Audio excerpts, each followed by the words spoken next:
Do you track daily metrics? I'm talking about things like the number of pages you read, or the number of hours you spent doing deep work, or the number of friends you checked in with or talked to each day. If you don't have one of these metric tracking practices, you really should. It's the closest thing I've found to a cheat code for transforming your life into something deeper. The problem with metric tracking practices is that they're difficult to get right. I talked about this last summer on my podcast. I told a story about my own experience struggling to get my metric system working and the fixes I came up with and the lessons I learned.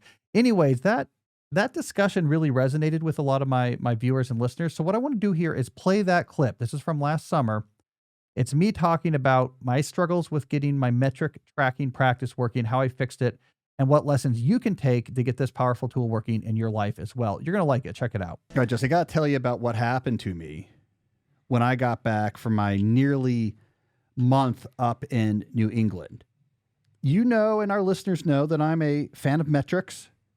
My time block planner even has a space on it for recording daily metrics. So when I got back from New England, I said, what I'm going to do is I'm going to get a new set of metrics all ready to go for the fall season that's coming up.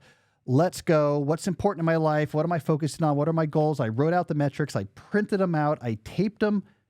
I kid you not, I taped them onto the cover of my time block planner so I could measure those every night. And I got into it. And Jesse, here's what happened. I promptly failed. And I failed hard, right? Like, you know, Jesse knows, I've been telling him, I've had a super busy week coming back from New England. A lot of things scheduled. I'm doing something like 3 to 4 interviews or talks. Some of them I'm giving, some of them on the other side of. I was giving lectures, we're podcasting, all sorts of stuff going on. Super busy time. And I was getting there at the end of each night to write down the metrics of what I did that day. And I was having one I could write down, or maybe just like 2 that I could write down. I mean, I wasn't getting anywhere near making the progress on the stuff that my metrics would have me make progress on. Last night, I finally just gave up, and I actually wrote this: stress default. I was like, I'm not even going to bother writing one metric. It's too depressing. I'm stressed out about this. I'm making progress on nothing. I'm declaring bankruptcy. I'm not even going to write down any metrics. So this is what I want to talk about today: the joys and sorrows of tracking metrics in your life. So I want to remind us like why I think metrics are important. I want to talk about what goes wrong with metrics, including what went wrong with me. And then I want to talk about, in the third act, how to handle metrics smarter, which will include how I ended up actually responding to my heart failure this week and sort of fixing my metric practice. All right. So that is our goal. Today we're talking metrics. We'll start with Act 1, the promise of metrics. All right, so we got to get into it. If you're not a longtime listener, you might be wondering, what does he really mean by metrics? It's a good question.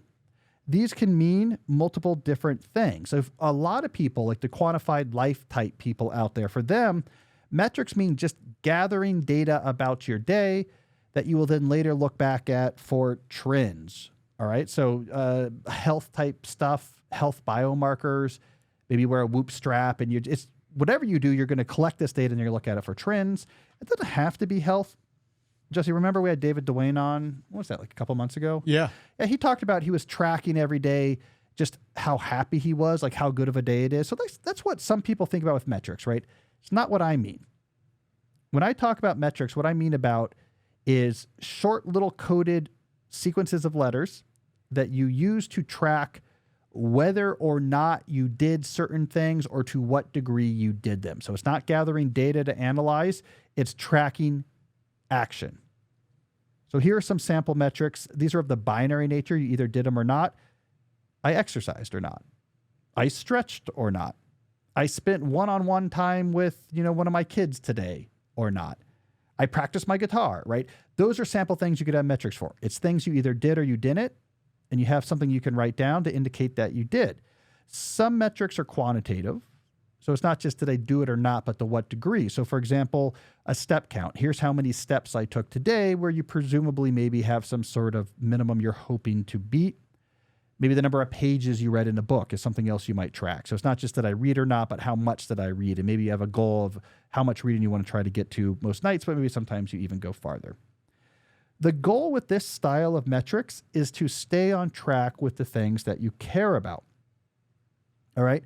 Because this is a problem I think we face with time management and organization, that it's possible that you are super on the ball with your organizational tactics, right? Your multi-scale planning. You look at your week, you're fitting in your work, your time block plan, you're intentional about your time, you have shutdown rituals, you're tracking and organizing your tasks very careful in full capture-based task management systems. You are doing a lot of stuff and you're getting a lot of stuff done, but it's possible that the things you are doing, though making you very busy, are not actually moving you closer to your definition of the deep life. You're doing stuff, but not the stuff that matters.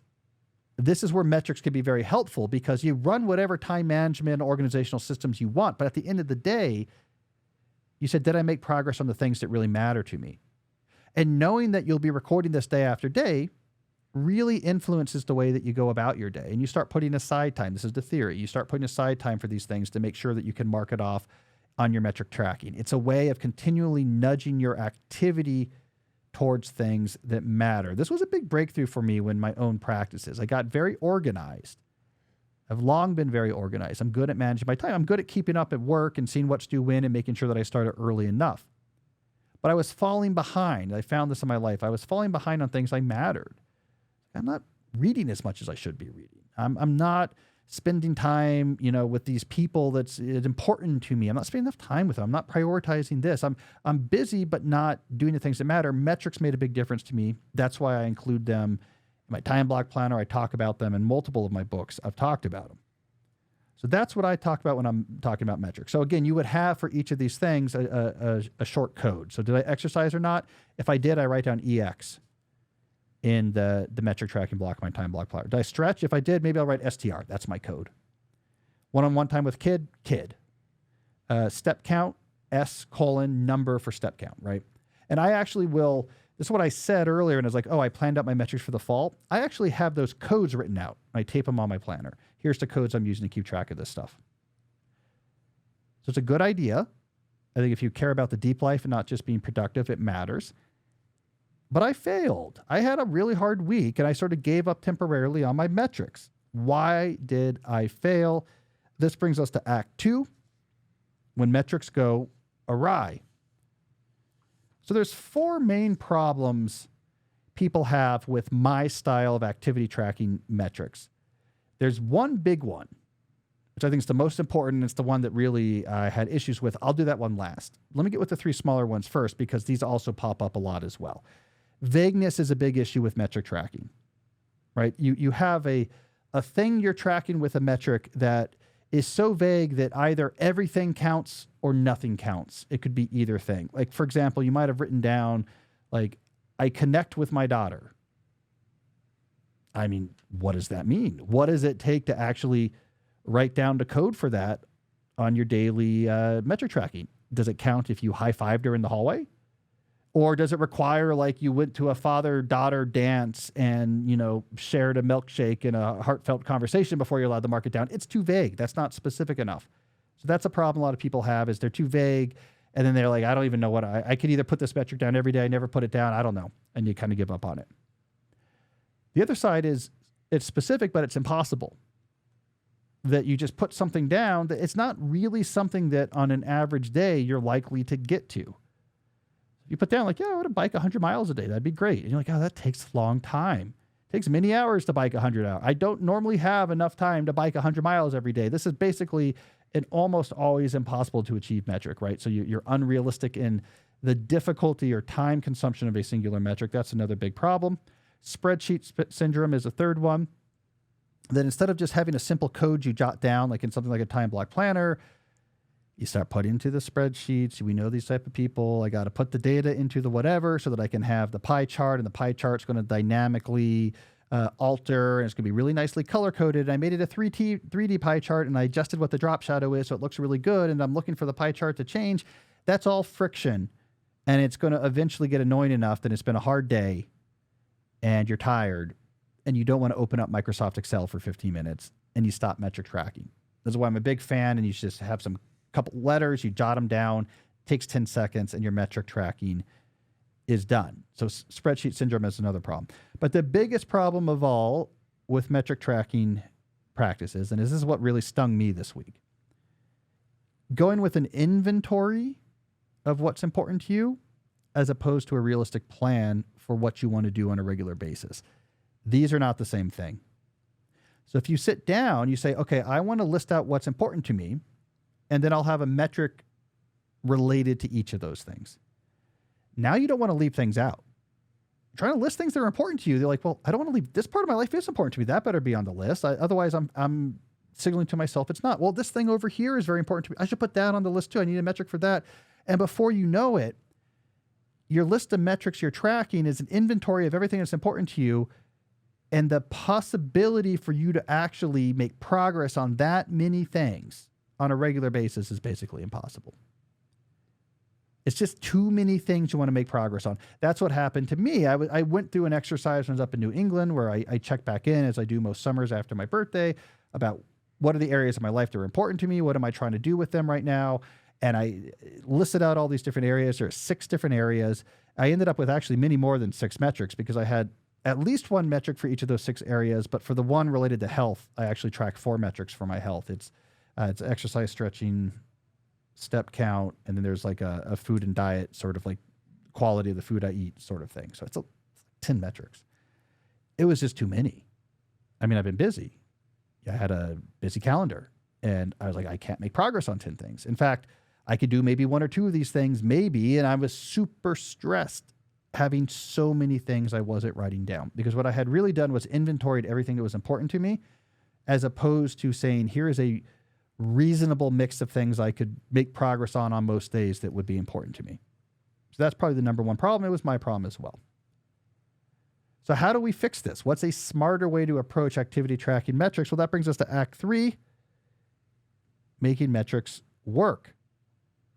There are 4 things that I did to help clean up my metric track. I did this last night.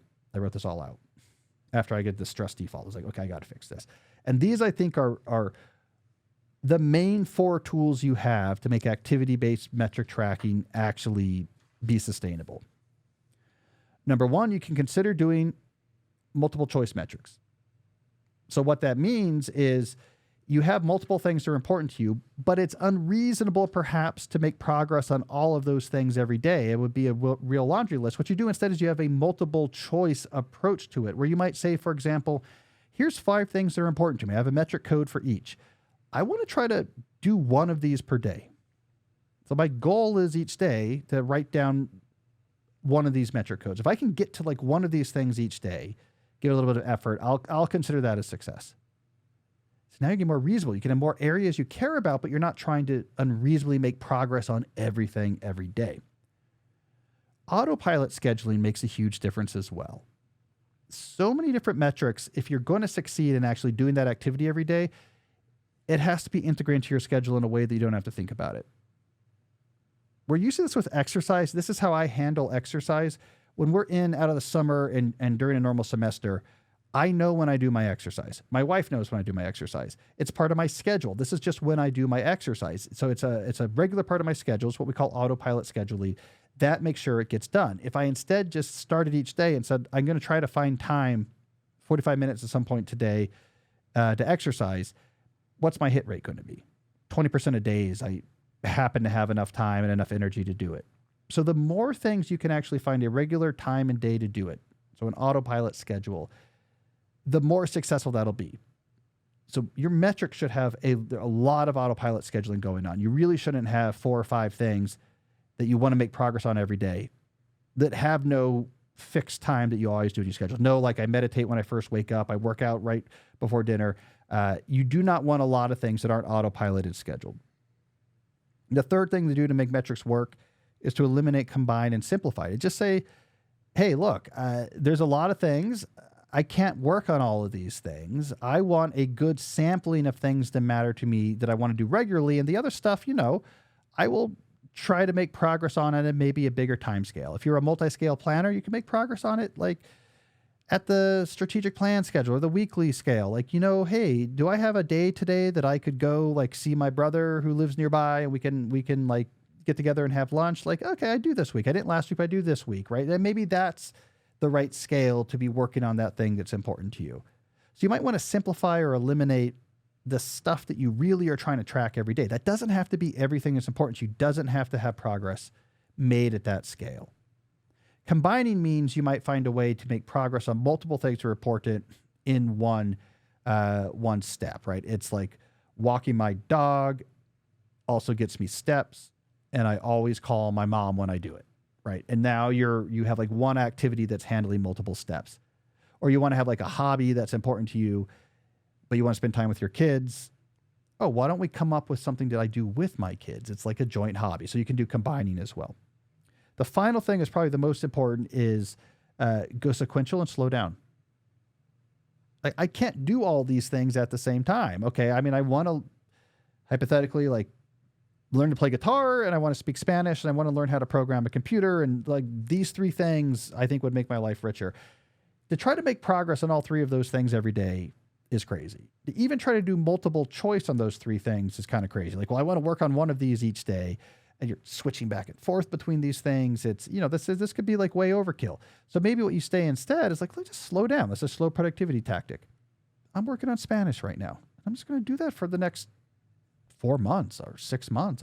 And when I feel like I got to a good place, then maybe I'll have a season I'm working on, like trying to learn some guitar, and we'll see how that goes. Programming, I don't know, maybe next year. It's interesting, but let's just push that off.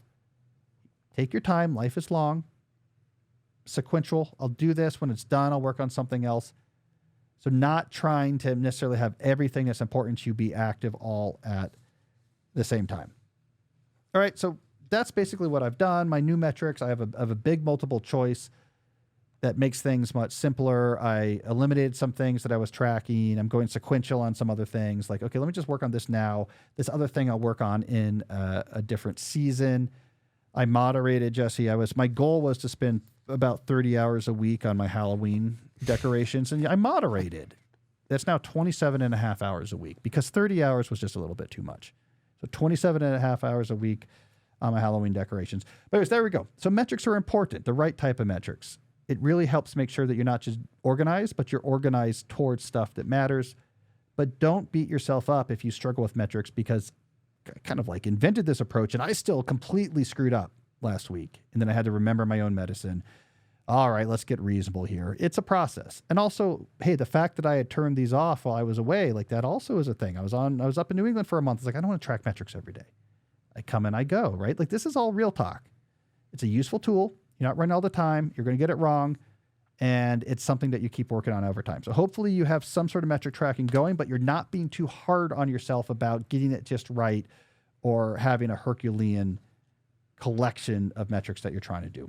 So there you go. People ask about metrics, I think. They don't always quite know what I'm talking about. And then you should probably explain what the time block planner is. Well, if you don't know that, then I don't want to know you. I actually have a planner. I think we created this during the pandemic. You can buy at Amazon or wherever books are sold online for doing time blocking. And it has the pre-formatted pages for time blocking, for capture, and for metric tracking. It also has a shutdown complete checkbox. You can do it. It's worth buying even for just the introduction. I mean, I have an extensive introduction in the planner where I explain all of my philosophies for how I manage my time using this. It's actually like a mini Cal Newport time management book plus the tool to do it. So you should check that out. There's a website as well with a video. Yeah, if you go to timeblockplanner.com, we filmed a nice video. That was with a nice camera too. It was Rob's overhead. We used a fancy camera. I enjoyed that. So there you go. Metrics.